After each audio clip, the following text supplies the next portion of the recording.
Matthew Henry mengatakan berdoa itu adalah kewajiban setiap orang Kristen. Dari kecil mungkin kita pernah juga dengar doa itu adalah nafas orang Kristen. Semua ini menunjukkan kepada kita doa itu sangat penting di dalam kehidupan kita sebagai orang Kristen. Tapi pertanyaannya, apakah doa itu sendiri? Kalau Tuhan sudah mengetahui apa yang kita perlukan, untuk apa berdoa? Seperti yang Tuhan katakan di dalam Matius 6 ayat ke-8, saya bacakan bagi kita semua. Jadi janganlah kamu seperti mereka, karena Bapamu mengetahui apa yang kamu perlukan sebelum kamu meminta kepadanya. Apa kita berdoa kalau Tuhan sudah tahu apa yang kita perlukan sebelum kita meminta? Kita harus mengerti doa itu bukan hanya soal meminta, tapi doa artinya adalah relasi pribadi dengan Tuhan. Meskipun Tuhan sudah tahu apa yang kita perlukan, tapi kita tetap perlu berdoa, karena doa itu adalah relasi dengan Tuhan. Tuhan memberikan perumpamaan untuk tujuan berdoa. Mereka harus selalu berdoa dengan tidak jemu-jemu.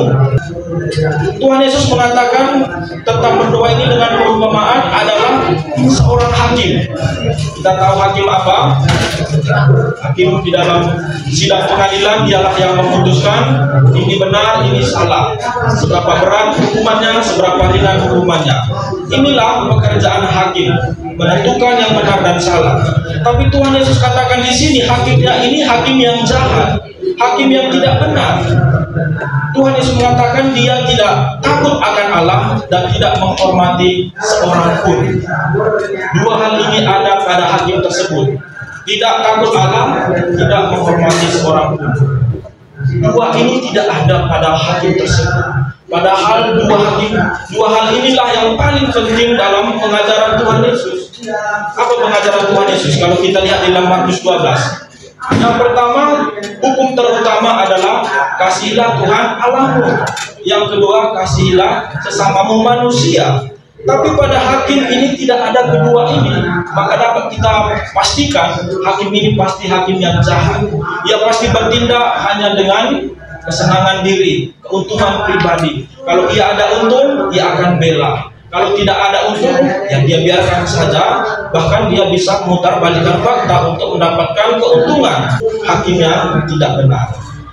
Di kota yang sama di mana hakim itu hidup, ada juga seorang janda.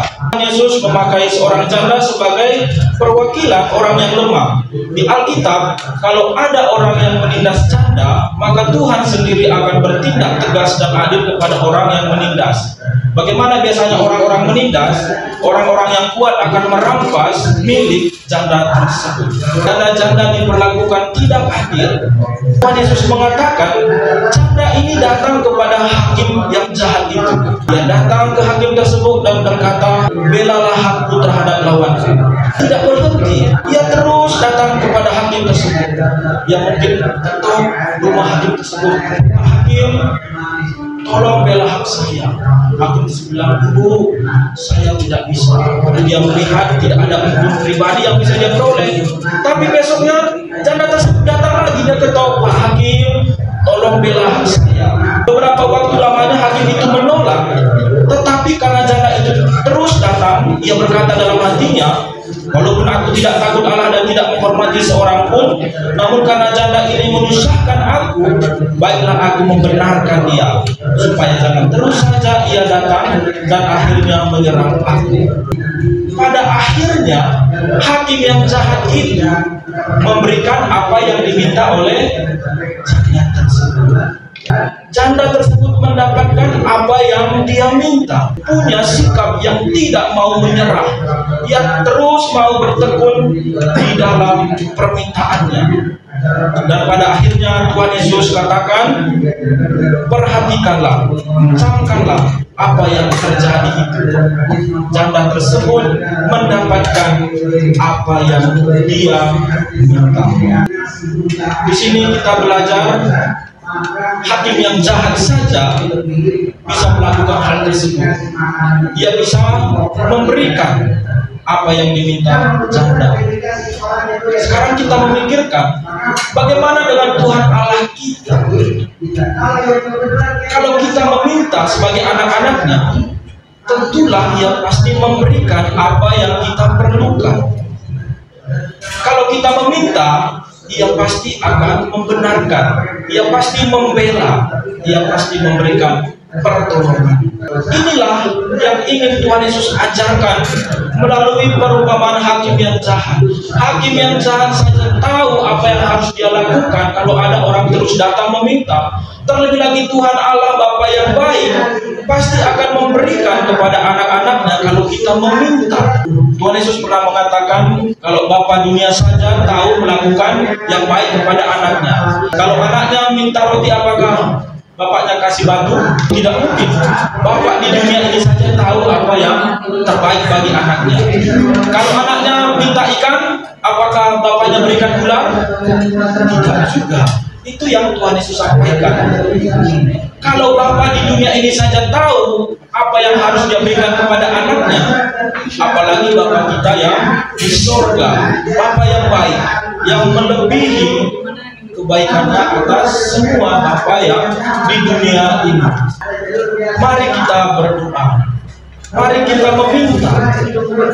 Tuhan Yesus katakan, mintalah maka kamu akan diberi, ketoklah maka pintu akan dibukakan.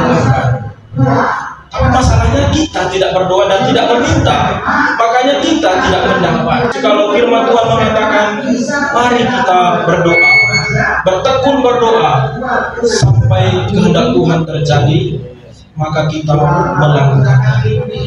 Ini adalah janji dari Tuhan.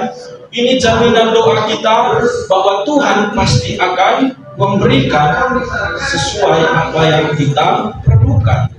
Matthew Henry mengatakan, Tuhan melihat setiap pribadi kita. Ia tidak melihat keberhasilan kita, Ia tidak melihat dosa kita juga. Dia tidak melihat apa yang kita lakukan, tapi apa yang Tuhan lihat dari ayat ini, Dia melihat apakah kita punya iman atau tidak. Beriman itu sangat penting. Beriman itu adalah panggilan Tuhan. Mari kita berdoa dengan iman, berdoa dengan bertekun. Mari kita memohon kepada Tuhan. Mari kita meminta keselamatan, pengampunan dosa. Pasti Tuhan akan memberikan. Keselamatan, pengampunan dosa juga kita dapatkan melalui doa, permohonan kepada Tuhan. Setelah itu mari kita berdoa untuk hidup kita dalam keseharian, di dalam merencanakan masa depan kita, di dalam menjalani panggilan kita di dalam Tuhan. Kalau kita berdoa, beriman, bertekun, Tuhan pasti memberikannya. Saya sendiri sudah terus belajar bagaimana berdoa dan berdoa dan berdoa.